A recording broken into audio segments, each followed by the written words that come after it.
Fala pessoal, hoje eu queria contar uma história para vocês muito impactante, tá? Eu quero trazer algumas reflexões. Acredito que vocês já escutaram falar dessa história, que é de uma jovem chamada Juliane Koepke, de 17 anos, que sobreviveu a uma queda de avião a mais de 3.000 metros de altura e caiu simplesmente na selva amazônica peruana e ali sobreviveu por 11 dias até ser resgatada. Ela deu uma entrevista, tá, para a Rádio BBC, e eu quero ler essa entrevista que ela deu, tá, no momento oportuno, e nós iremos fazer algumas reflexões sobre o assunto. Juliane Koepke viajava de avião com a mãe e foi a única sobrevivente de voo. Ela passou mais de 11 dias na selva. Juliane, uma jovem alemã peruana, viajava de avião com sua mãe quando a aeronave que sobrevoava a Amazônia peruana caiu após ter sido atingido por um raio. Ela sobreviveu a uma queda de 3.000 metros de altura e com apenas 17 anos de idade se encontrou sozinha no meio da selva, já que todos os outros passageiros, entre eles sua mãe, morreram no desastre. Mais de 40 anos após o incidente, ela contou sua história ao programa de rádio da BBC. Era véspera de Natal de 1971 e todos queríamos chegar em casa. Estávamos de mau humor porque o voo já estava 7 horas atrasado. Aqui é interessante porque o voo atrasou justamente por causa do clima, do tempo, que estava muito chuvoso, muito tempestuoso. E outra coisa que é interessante é que ela conta em outros relatos que essa companhia, aquela tal de Lança, era uma companhia que já era mal falada. Ela já tinha tido alguns imprevistos com o voo, tá? Mas mesmo assim, pela ansiedade, a vontade de chegar logo em casa para rever o seu pai, que eles estavam viajando para passar o Natal com o pai, eles não se alertaram para isso e foram no voo. De repente, estávamos dentro de uma nuvem muito escura. Minha mãe estava apreensiva, mas eu não. Eu gostava de viajar de avião. Mas 10 minutos mais tarde, estava claro que alguma coisa não ia bem.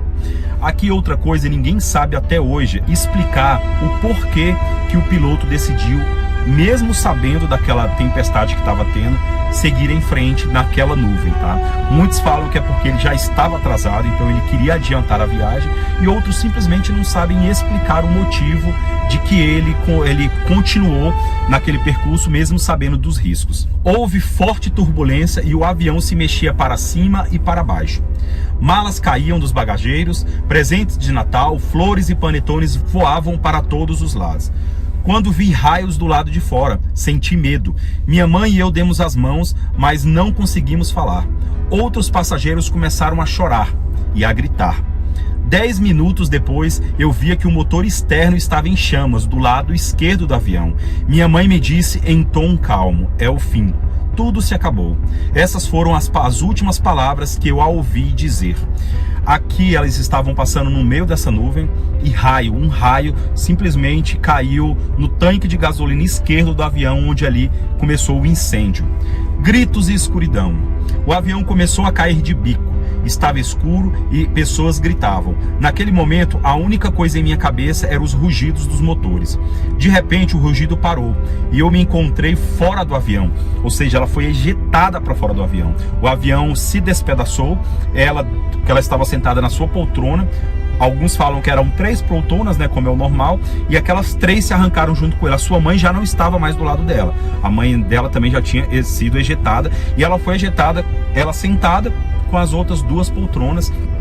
E ali é que falam que a grande chance de ela ter sobrevivido foi simplesmente por causa da aerodinâmica do que foi arrancado, do que ela estava junto e presa, e também do impacto que ela teve na copa das árvores, que ali também amorteceu a queda. Estava em queda livre, presa pelo cinto de segurança à minha poltrona. A única coisa que eu ouvia era o vento.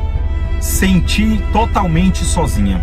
Pude ver o manto da selva se aproximando. Então perdi a consciência e não me lembrava nada do momento do impacto. Depois soube que o avião se partiu em vários pedaços, quando estava a uns 3 quilômetros de altura. Acordei no dia seguinte e olhei para a selva. Meu primeiro pensamento foi: eu sobrevivi a um acidente de avião.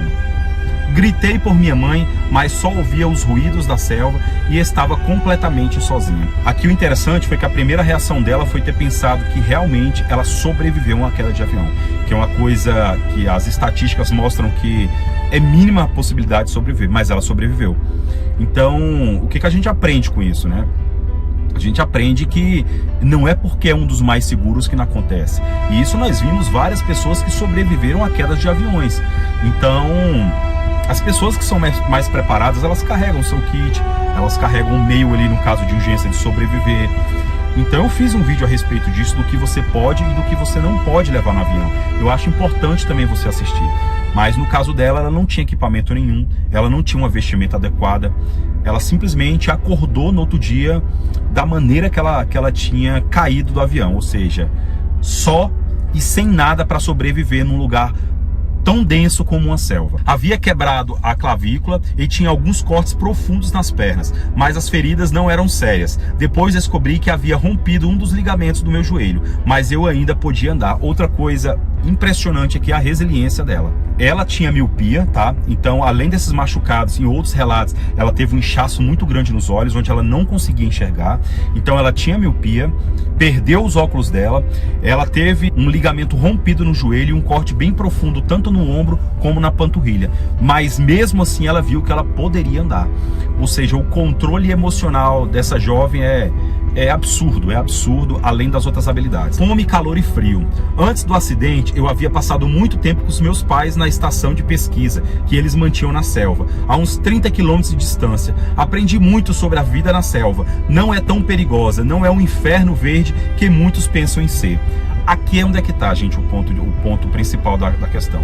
Os pais dela eram alemãos, a mãe dela era uma bióloga especialista em aves, e o pai dela também era biólogo, e eles sempre ensinavam para ela como ela tinha que sobreviver no caso de emergência. A mãe ensinava para ela as atitudes dos pássaros, o pai ensinava como que ela tinha que se comportar dentro da selva.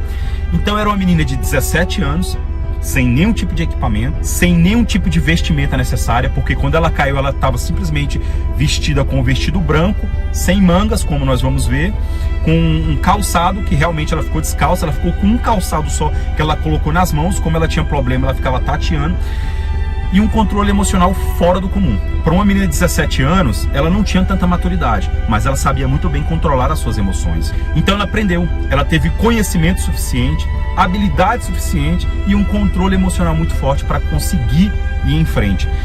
E eu falo com toda sinceridade, poderia haver pessoas com um físico melhor do que o dela, com equipamentos melhores do que o dela, como ela não tinha nenhum, ou seja, com algum equipamento, né? Com uma vestimenta até adequada, mas que talvez não tivesse um senso de controle de emoção muito forte para resistir. Então isso é muito importante. Então o tempo que ela teve, ela aprendeu a conviver naquele ambiente. Os pais dela ensinaram, para você ver a importância que é conhecimento e habilidade de controle emocional. Podia ouvir os aviões passarem procurando os destroços do avião, mas a selva era muito densa e eu não podia vê-los. Eu estava usando um vestido muito curto e sem mangas e sandálias brancas. Havia perdido um sapato, mas guardei o outro porque, como tenho vista ruim e havia perdido os meus óculos, eu utilizei o outro sapato para ir tateando o terreno em frente enquanto eu andava. Na selva, as serpentes se camuflavam e parecem folhas secas. Tive sorte de não encontrar com nenhuma, ou ao menos de não me tê-las visto. Encontrei uma pequena enseada e caminhei pela água porque sabia que seria seguro, porque o pai dela tinha ensinado isso para ela. No local onde o avião caiu, encontrei um saco de doces, que aí que foi o que ela conseguiu ter mais um pouco de energia, né? Quando eles terminaram, eu não tinha mais o que comer e tive muito medo de morrer de fome. Fazia muito calor e umidade e chovia várias vezes ao dia, mas de noite fazia frio e o muito difícil não ter com que se abrigar. Ainda mais usando aquele vestidinho. Cena macabra. No quarto dia, ouvi um som de abutre, que eu reconhecia por conta do tempo que passei na reserva dos meus pais. Tive medo porque sabia que eles só pousavam quando há muita carniça e sabia que era dos corpos dos mortos dos desastres. Gente, é uma cena assim complicadíssima, uma cena macabra realmente. Imagina uma menina de 17 anos numa situação dessa, onde estava vendo vários corpos, onde a situação não era nada favorável. É assim, é uma situação bem complicada.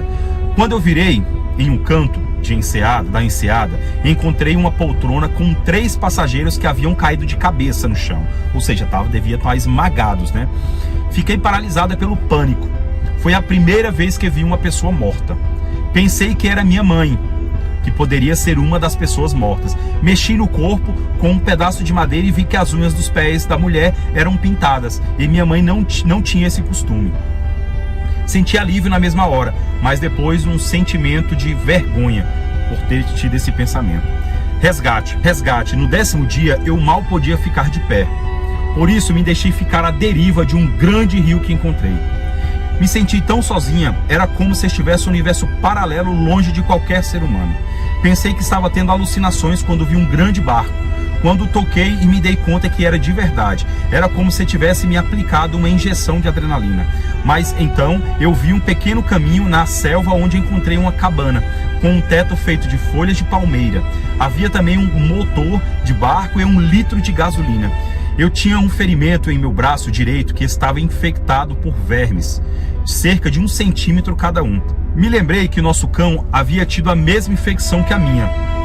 E meu pai pôs querosene na ferida. Resolvi então usar a gasolina em minha ferida. O que dá para entender aqui, gente, é que tudo ela tinha uma lembrança do pai. Tudo ela tinha uma lembrança do que o pai tinha falado, tinha ensinado. E isso que é importante, que ela sabia controlar a emoção dela, ela sabia raciocinar, pensar e ver o que fazia. Tem pessoas que nessas situações elas simplesmente paralisam, elas simplesmente congelam, elas não conseguem ter atitude nenhuma. A dor foi intensa, já que os vermes tentaram se aprofundar na ferida. Eu arranquei cerca de 30 vermes e fiquei muito orgulhosa de mim mesma. Decidi passar a noite ali. Voz de anjos. No dia seguinte, ouvi a voz de vários homens do lado de fora. Foi como ouvir a voz dos anjos. Quando eles me viram, ficaram assustados e pararam de falar. Pensavam que era alguma espécie de deusa das águas, uma personagem do folclore local, que era uma espécie de híbrido entre um golfinho e uma mulher loira e branca. Mas eu me apresentei em espanhol e expliquei o que havia acontecido. Eles trataram de meus ferimentos e me deram algo para comer. E no dia seguinte eu retornei à civilização. Um dia depois do meu resgate, vi meu pai. Ele mal podia falar e no primeiro momento nós apenas nos abraçávamos. No dia seguinte ele tentou avidamente obter notícias sobre o paradeiro de minha mãe. No dia 12 de janeiro eles encontraram o corpo dela. Mais tarde descobri que ela também havia sobrevivido à queda, mas estava gravemente ferida e não podia se mexer. Ela morreu vários dias depois. Chega a me dar medo de pensar como foram os seus últimos dias. Gente, finalizou aqui a entrevista. É uma história muito impactante, é uma história que nos faz ter várias reflexões, tá? De uma menina de 17 anos que entra no meio de uma situação dessa e sobrevive. Claro que foi uma entrevista bem resumida, então se a gente realmente soubesse os pormenores que ela viveu, seria coisas bem piores. Desde o momento que ela caiu até os 11 dias, foram momentos de muita lucidez, resiliência, sabedoria, conhecimento, habilidade, controle das emoções, que foi um dos mais importantes, e não ter ficado paralisado e ter se lembrado de todos os conselhos do seu pai e da sua mãe. Então realmente é uma história muito impactante, que serve de exemplo. Ou seja, não adianta a gente pensar que ter um kit bacana, ter coisas tops. Então são esses ensinamentos muito bons. Talvez até uma pessoa mais treinada, uma pessoa com uma roupa adequada, uma pessoa que tivesse com seus equipamentos, não tivesse o controle que ela teve com apenas 17 anos de idade. Então eu queria compartilhar isso com vocês, que eu também fiquei impactado com essa história, porque isso mostra a psicologia da sobrevivência. Eu tenho até um vídeo também sobre isso, tá? É a vontade de sobreviver. A vontade de sobreviver, ela supera vários obstáculos e vários desafios. Ou seja, é a nossa mente trabalhando a nosso favor no momento de necessidade extrema. Então era isso, galera. Eu espero que vocês tenham gostado. É mais uma reflexão mesmo pra gente pensar em coisas que talvez sejam mais adequadas a gente preparar, tá? Tanto o nosso físico como a nossa mente. Isso é muito importante. Então era isso, galera. Espero que vocês tenham gostado. Se vocês gostaram, se inscreve no canal. Não vai gastar seu tempo, não gasta seu dinheiro e me ajuda muito. Deixa seu like também, que é muito importante. Vou deixar aqui na descrição do vídeo o meu perfil do Instagram para que vocês possam lá também e seguir o perfil. Valeu? Tudo de bom sempre. Até mais e fui.